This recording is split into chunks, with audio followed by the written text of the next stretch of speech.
Hi everyone, this is Aaron for Zollotech, and we're going to review the PlayStation Vita. This model is actually the first edition release, but that really isn't much different other than the bundle itself. So what it comes with is the Vita, and it's the 3G and Wi-Fi Vita. You can get this in two different models for $250 and $300, depending on whether it has 3G or not, and that 3G is provided by AT&T here in the US. Now, the 3G is monthly. It's similar to an iPad as far as the cost goes, but we're not going to talk too much about that. We're going to focus more on the Vita itself. The Vita is a really nice handheld console, and I fear it's one of the last. It's really nice. Its design is really very nice looking on the front. We've got a beautiful 5-inch OLED display with a 960 by 544 display. It's very vibrant, very beautiful, and I'll show you that in a moment. The overall buttons and everything feel really solid. It's actually a little bit lighter than you would expect, and that's maybe because there's no drive mechanism. This device uses straight memory for everything, and that's a good thing and a bad thing. But let's go over the outside and the hardware. So the hardware itself is a quad-core processor, very fast, really nice. The graphics this puts out with its separate graphic processor, and comes with no memory internal.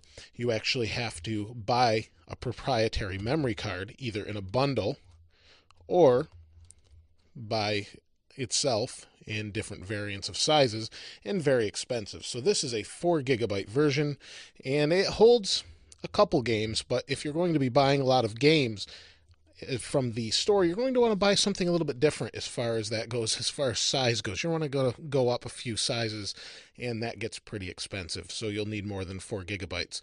To give you an example, Uncharted is a couple gigabytes, so you're going to need something rather large if you're going to put a lot of games on here. So on the bottom, we have our charge port, and it could be a sync port. It's kind of a proprietary connector, and the other end goes to USB into a wall charger. Here we have our 3.5mm headphone jack.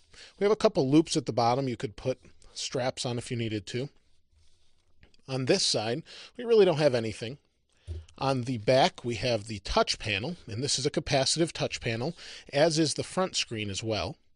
On this side, we have our SIM card slot. If we pop this open, we can slide out the SIM card, and it's an AT&T SIM card.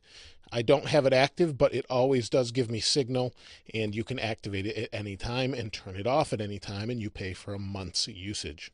Now, the front itself, we have two analog controllers. To the left and right of each of these is the speakers, which sound pretty nice, and we have our D-pad on the top and our normal X, square, triangle, and O or circle. Here we have a VGA forward-facing camera, and then we have a VGA camera on the back as well. These aren't really great for taking pictures.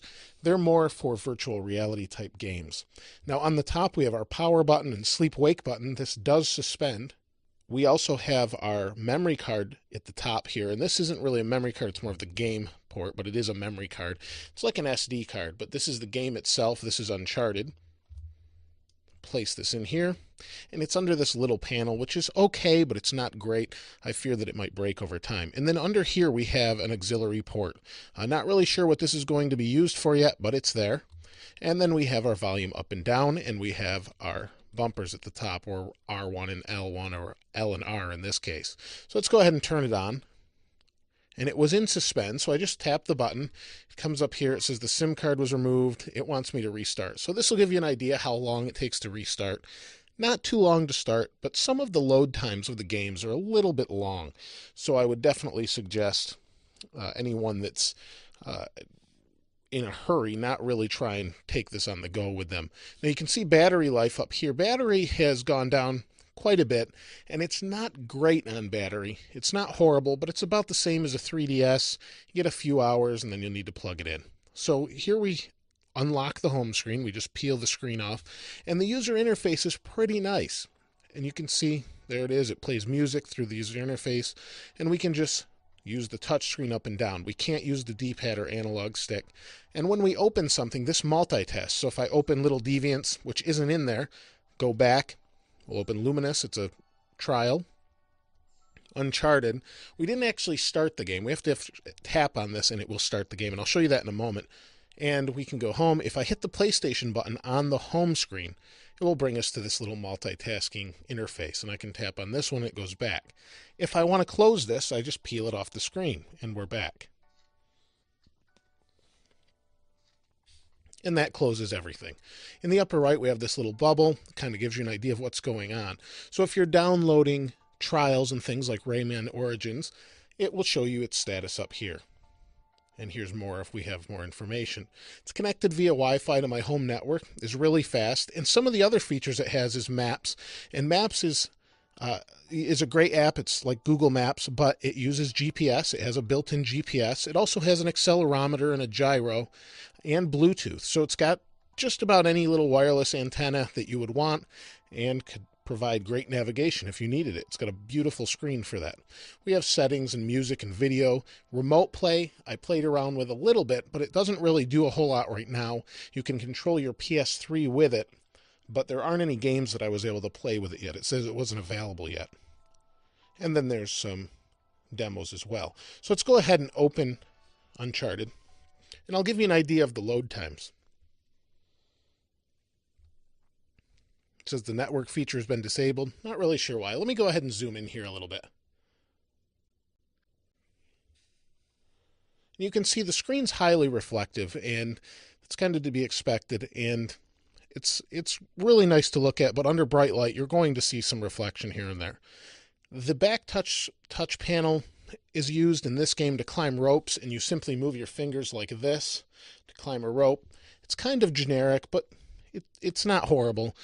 It can be used, or you don't have to use it at all. I think the features they've integrated in Uncharted are quite nice. So we'll touch to start, we'll continue, hit yes, and we're on easy difficulty right now. You can see it's loading, and there really isn't any anti-aliasing, or not great anti-aliasing, and that means it takes the little jaggies out of corner objects or rounded objects. It's not great, but it does okay. So it's telling me the battery level is low. It's playing music. Speakers sound great. Maybe I'll turn it down a little bit. So you can see the graphics are quite nice. I can control like this. If I aim with my left trigger here, I can move this around with the gyro and compass inside, and this allows me to get a more accurate aim on what I'm aiming at. So if I can walk here, you use the touch screen to climb, or you can simply use the buttons. It's up to you, and I like that they give you that choice. So if I aim here, we can aim and then kind of zero in. It's a little bit tough to do while I'm on a camera here, but kind of zero in by doing this.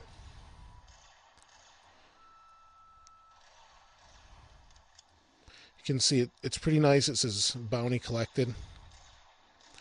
So it's Uncharted, and it feels like the full-featured game on a PS3. It looks great, music's great, the presentation overall is good. I haven't played the whole game. This is only the second major chapter, but overall it looks great, like I said. We'll just do this part here. You can see there's more enemies as well. Now, at any time, I can hit the PlayStation button, and it will suspend. I can hit continue and go right back into the action. So let me zoom out a little bit. And you can see it's really nice. Now, if I want to start another game, it's going to jump you off of that app. If I go into here and try and start it, the cartridge isn't in there, but it says you'll close the following application, which isn't a problem because we want to play that game. So overall, not too bad. Let me just show you the camera quick. Let's go into the camera. And the camera is okay, like I said. Let's go ahead and take... I have an iPhone here. Let's take the iPhone, put it in the background. It takes okay images. It's not great. I can flip the camera or take a picture here. We can flip the camera around. It does an okay job. You can see that's me here with the headphones and the microphone and the camera. But overall, it's okay. I wouldn't recommend it for pictures unless you really needed to take a picture with this camera. But as far as a game machine, it's solid, and you can do other things like browse the web with it. And we can do that quickly as well. You can see the keyboard's actually pretty nice. Get rid of this, and we'll go to Zollotech.com. But it doesn't load particularly fast when you scroll. It reminds me of an old iPhone, actually. You can see it's got the little checkerboard pattern down here. But same thing, pinch to zoom. It's very fast due to the quad-core processor, and it's nice if you need a web browser on the go. Overall, I definitely recommend the Vita. It's a little bit steep price point at this time, but overall, it's a great system. Looks great. Everyone I've shown it to is impressed by the graphics, more so than they thought they would be. Most of them say it's lighter than they thought it would be, but really nice overall. Wish it had a little bit better battery life, and it's a little hard to protect if you're good at dinging things up really easy. This one's going to be a little bit harder since you've got to protect the front and back for the touch panel and the touch screen. But overall, really nice, beautiful, beautiful console, and I can't wait to see what comes out for it later on, Call of Duty, things like that. So if you have any comments about it, if you've used one, if you have any suggestions about it that I may have missed, please go ahead and place those in the comments below. I love to hear what you have to say about all the different devices we take a look at here. And as always, if you haven't subscribed, please go ahead and subscribe. Thanks for watching. This is Aaron. I'll see you next time.